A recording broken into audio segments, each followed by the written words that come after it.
হ্যাঁ বলো, এখানে ভিতরে লাইট নেই?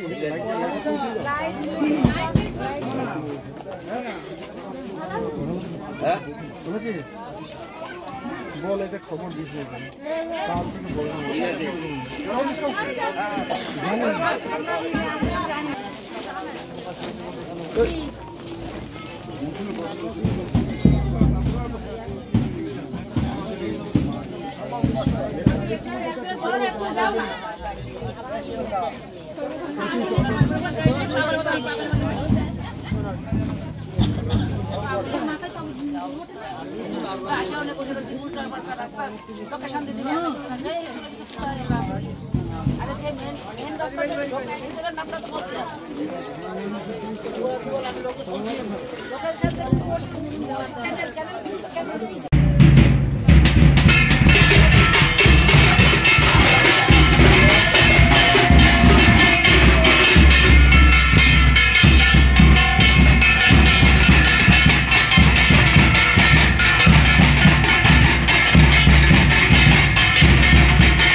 ধীরে ধীরে তারা ঘর বাড়ি বানানো শিখেছে। আজকে লেখাপড়া অন্য জীব সেটা বোঝা। এই পৃথিবীতে প্রজন্ম তাদের খাদ্যের প্রয়োজন এবং শুধু তারা যখন প্রয়োজন সেই প্রজন্মটা তারা তৈরি করে। কিন্তু মানুষ, একমাত্র মানুষ আজকে চাঁদে যাচ্ছে। সাধারণ মানুষের যে হ্যারাসমেন্টের ভিতরে ওরা ফেলেছে, 10 বছর ধরে শুধু ডকুমেন্টস নিয়ে মানুষের দৌড়তে দৌড়তে লাইনে দাঁড়াতে দাঁড়াতে তারা তারা বেঁচে থাকবে না, খাবে না, কোনো কিছু ইনকাম করবে, তার জায়গাটা নষ্ট করে দিয়েছে। এবং আজকে যে সিএর কথা বলছে যে সিএ চালু হবে 2019 থেকে আমরা শুনছি, আজও পর্যন্ত কার্যকারী হয়নি। তার কারণ হচ্ছে ওরা এগুলো ভাওতা দেওয়া, জুজু দেখানো মানুষরে। ইলেকশন আবার সামনে, আবার 10-12 দিনের ভিতরে ডিক্লেয়ার হয়ে যাবে। সাধারণ মানুষরা তাদের এই আবার যে আমরা তোমাদের দেবো, ভোটটা আমাদের দাও, আবার 5 বছর তোমাদের মাথার উপরে টুপি পরে আমরা খাবো, এটা হবে না। আর যদিও হয়, আমাদের যে ডিমান্ড ছিল সেই ডিমান্ড যদি তারা না রাখে, দেখুন দেশ ভাগ হয়েছে কাদের জন্য? রাজনীতির জন্য।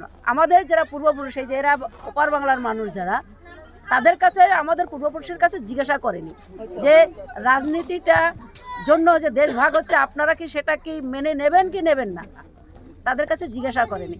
এবং আজকে যে আমরা অরিজিনাল ভারতীয় মূল নিবাসী হচ্ছে আমরা, যারা আদিবাসী আর হচ্ছে এসসি এসটি সমাজের মানুষ, তারা হচ্ছে মূল নিবাসী ভারতবর্ষে।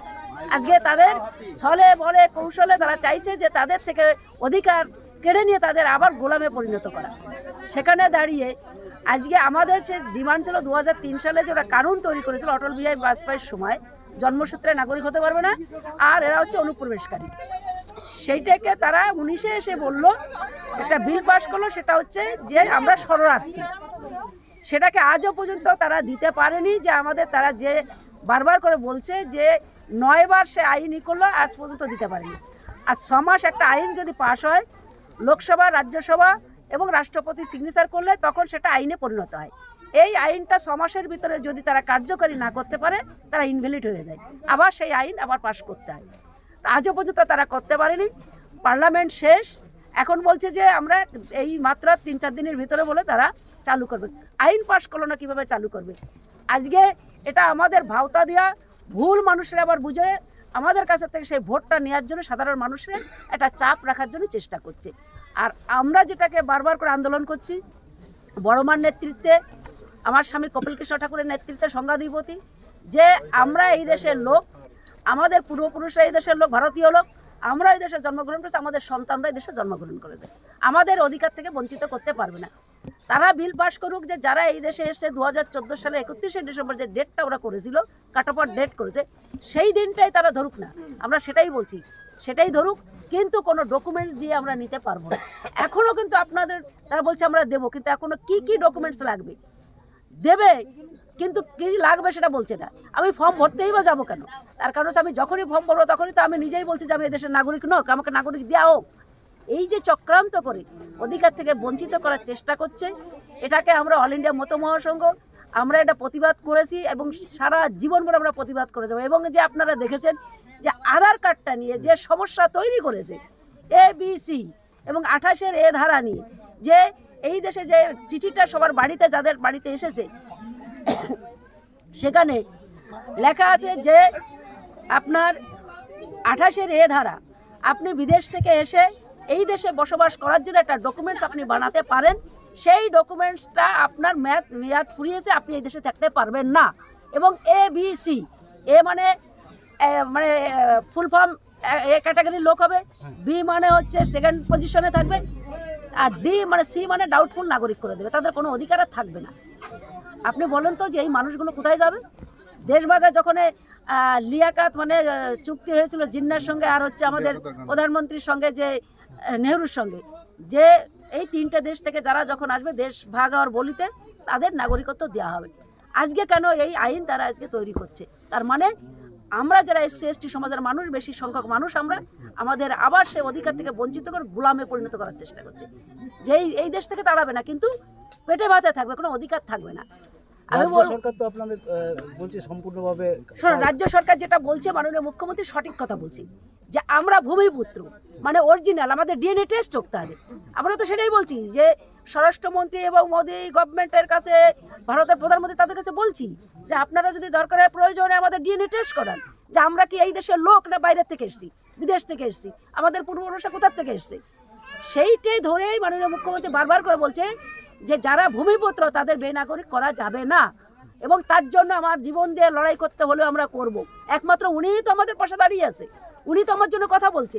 আপনি দেখুন তো সেই দিনকে আজকে আধার কার্ডটা নিয়ে প্রথম আওয়াজ উঠাইছে তো মাননীয় মুখ্যমন্ত্রী মমতা বন্দ্যোপাধ্যায়। তাহলে আজকে আমাদের জন্য সে লড়াই করছে, আমাদের হরিগুরুচাঁদের যে মানুষগুলো তাদের জন্য লড়াই করছে।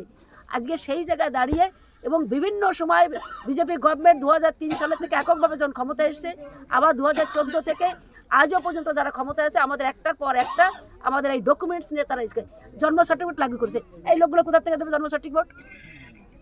জন্ম সার্টিফিকেট সেই সময় আইন তৈরি করেছিল? আমারই তো নাই, আমাদের সন্তানের আছে। তাহলে আইন তোমরা করনি সে সময়, আজকে তুমি বলছো জন্ম সার্টিফিকেট দেবে, কোথা থেকে দেবে মানুষ? এখন পাসপোর্ট করতে গেলে জন্ম সার্টিফিকেট লাগবে, মা বাবার ডকুমেন্টস লাগবে, দলিল লাগবে। আমি এই দেশে পড়াশোনা করছি, সেটা কোনো কিছু হবে না।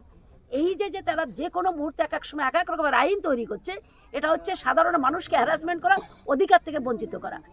এটা আমরা মনে করি যে এটা অল ইন্ডিয়া মতো মহাসংঘ প্রতিবাদ করেছিল, প্রতিবাদ করবে, যতদিন এই আইন পরিবর্তন না করে প্রতিবাদ করে যাবে। ঠিক।